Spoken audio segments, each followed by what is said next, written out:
지금 상황은 예수님께서 예루살렘에 가까이 왔을 때입니다.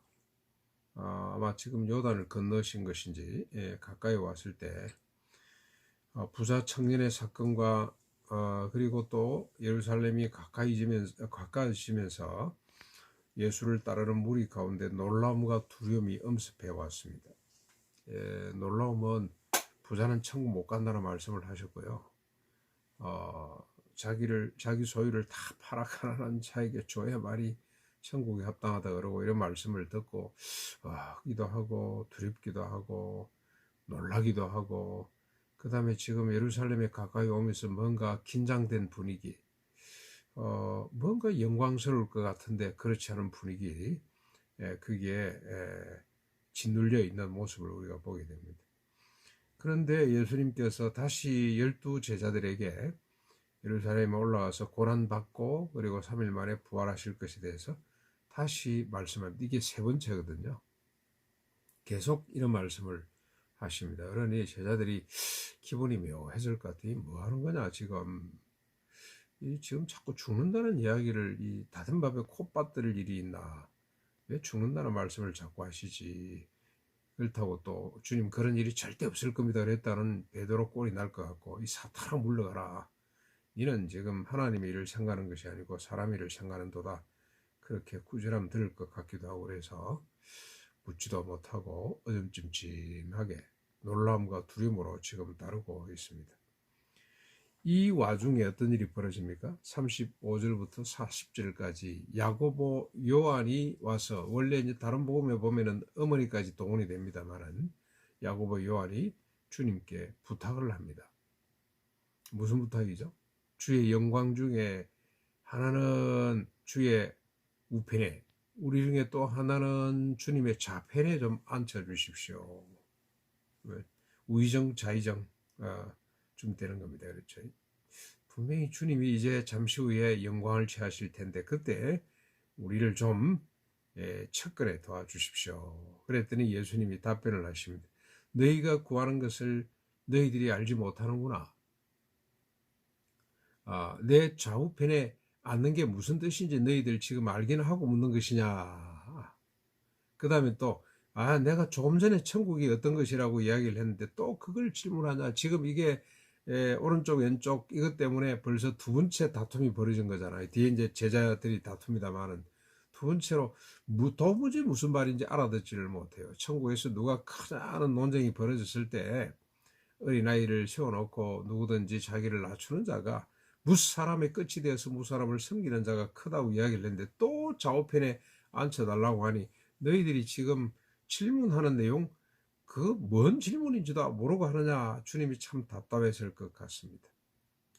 그러면서 주님이 좌우편에 앉는 것 그게 중요한 것이 아니고 내가 마시는 잔과 내가 받는 세례를 너희들이 받을 수가 있겠느냐. 그랬더니 제자들이 뭔 뜻인지도 모르고 우리가 할 수 있습니다. 주님 시키는 대로 하겠습니다 하는 거죠. 그랬더니 예수님이 답변하십니다. 잔과 세례는 너희들이 잘 받으려니만은 잔을 받고 세례를 또 받는 것 그거 잘한 것이다마는 좌우편에 앉는 것은 내가 하는 것도 아니고 준비된 자, 하나님이 주시는 자가 얻을 것이다. 너희들이 신경 쓸 일이 아니다 하는 말이죠. 더 정확히 말하면 하나님의 나라는 좌우편에 앉는 것 중요한 일 아니다. 그건 아무것도 아니다. 단지 역할일 뿐이다. 대신에 어떻습니까? 있는 것만으로 소중한 나라가 하나님의 나라. 높은 자리 잡고 탐하지 말고 중심부 고지가 중요한 것이 아니고 어느 곳에 있든지 역할을 감당하는 것이고, 오히려 어떻습니까? 있다는 것 자체가 소중한 나라. 천국에는 좌우편도 없고 높고 낮음도 없고 모든 존재가 평등하고 존엄하고 하는 나라가 하나님의 나라이니라. 너희들이 그렇게 하찮게 생각했던 어린아이 하나도 하나님과 동급이니라. 어린아이 하나를 대접하는 것이 나를 대접하는 것이고 하나님을 대접하는 것이다. 너희들 부자 청년 봤지? 1등 되려고 하는 자, 높은 자리에 있는 자는 하나님의 나라에 들어가는 것조차도 불가능하다고 말씀을 해주시는 겁니다. 그랬더니 옆에 듣고 있던 41절 나머지 열 제자가 요한과 야고보에 대해서 화를 냅니다. 꼭 같습니다. 요한이나 야고보나 나머지 열 제자나 높은 자리 좌우편에 앉고 싶은 욕망은 꼭 같습니다. 그런데 자기들이 선수치고 있다 이 말이죠. 고생은 똑같이 했는데 선수치고 있다는 것이 용납이 안 됩니다. 똑같이 좌우편에 앉고 싶고 큰 자가 되고 싶고 중심부 고지에 가고 싶은 인간의 실존입니다. 여기에 대해서 예수님 말씀합니다. 다시 한 번 더 똑같은 말씀으로 반복해서 가르칩니다. 세상의 집권자들, 고관들은 사람들을 임의로 주관하고 건세 부리는 줄 너희가 잘 알고 있지만, 그렇죠. 지금 뭐 정치하겠다고 조국 신당도 만들고 막 정당을 만드는데, 애들이 뭐 그냥 뜻은 참 좋습니다만 결국 어떻습니까? 결국 높은 자리 좌우편에 앉고 싶은 인간의 욕망이죠. 그래서 모든 사람들의 중심이 되어서 사람들을 부리고 주관하고 싶은 인간의 욕망이죠. 그게 세상의 모습이지만 너희는 그렇지 않아야 된다. 어찌해야 됩니까? 너희 중에 크고자 하는 자는 섬기는 자가 되고 어뜸이 되고자 하는 자는 모든 사람의 종이 되어야 한다. 그러면서 인자는 섬김을 받으려 함이 아니라 도리어 섬기려 하고 목숨까지 많은 사람의 대속물로 주기 위해서 왔다. 이게 하나님의 나라다. 이것이 구원이다. 하나님의 나라 구원은 섬기는 자가 되는 겁니다.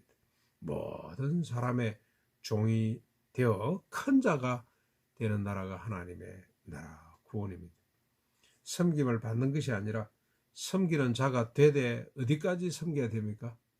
목숨까지 대속물로 주기까지 그렇게 섬기는 자가 되는 것이 이게 구원입니다.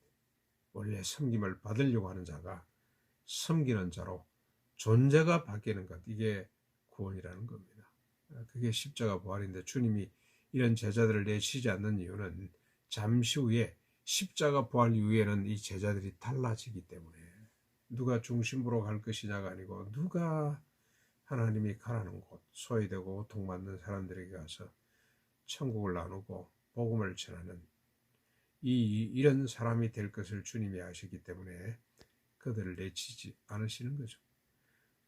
가룟 유다는 스스로 그냥 나가서 목을 매뿌렸습니다만 나머지 11 제자는 주님이 거두시고 거기다가 또 한 사람 더 보충까지 해주셔서 하나님의 나라, 주님이 시작하신 구원의 역사가 이어서 가도록 주님께서 이미 계획이 다 서 있습니다. 그래서 그 역사가 오늘 우리까지 지금 연결되어 왔습니다. 구원의 능력, 생명이 우리에까지, 진리가 우리에까지 들려져 왔습니다. 이제 천국을 받아들이고 이 천국을 누리며 사는, 그리고 이 천국을 많은 사람에게 소개하면서 사는 아름다운 삶이 될 수 있기를 바랍니다.